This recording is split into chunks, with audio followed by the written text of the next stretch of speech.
الشارع ده في الرياض كله فود تراكس، فحبينا نجرب كام مكان منهم ونقول لكم راينا وكمان نعرفكم بيقدموا ايه. والشارع ده هو طريق انس بن مالك. ونبدا بفود تراك مختلفه شويه، بتقدم بطاطس جيزاني، ودي بتختلف عن البطاطس العاديه ان بيبقى عليها صوص تمر هندي، فبيديها حموضه بزياده شويه، طعمها في سنه حموضه كده بصراحه مختلفه، وكانت جميله جدا. وفي فود تراكس كتير بتقدم بطاطس هنا. يلا على اللي بعده. السلام عليكم. عليكم السلام. هلا ومرحبا، الله يحييك. بنقدم عندنا نوعين تاكو، عندنا تاكو لحم واقيو، طبعا الاوردر واحد بيكون فيه قطعتين من التاكو، وعندنا تاكو اللي هو الربيان المشوي، برضه بنقدم عندنا ناتشوز. ودي فود تراك اسمها تاكو، بتقدم التاكو المكسيكي والناتشوز. هو قال لي ان الروبيان مميز عندهم ولكنه خلصان، وجربنا اللحمه وبصراحه هي كمان كانت مميزه، وجوده اللحمه اللي بيستخدموها حلوه جدا. خطيره يا جماعه بجد، صوصات كده وملغوص فظيع. وجربنا برضو الناتشوز بسلطه الافوكادو وكانت جميله. يلا بينا على اللي بعده. علي يا قلبي تفضل. والله الحمد لله. عندكم ايه؟ عندنا ايس كريم مع الكليجه، ايس كريم عادي، ايس كريم كوب. طب ظبطنا واحد ايس كريم بقى. ابشر من عيوني.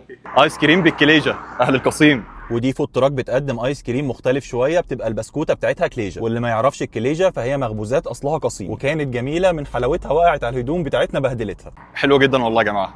يلا على اللي بعده. ونختمها بواحد شاي من تعلل. وفي برضه فود تراكس كتير هنا بتقدم شاي بالحبك موزون.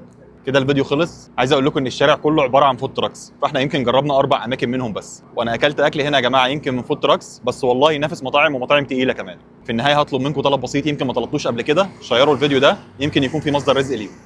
سلام.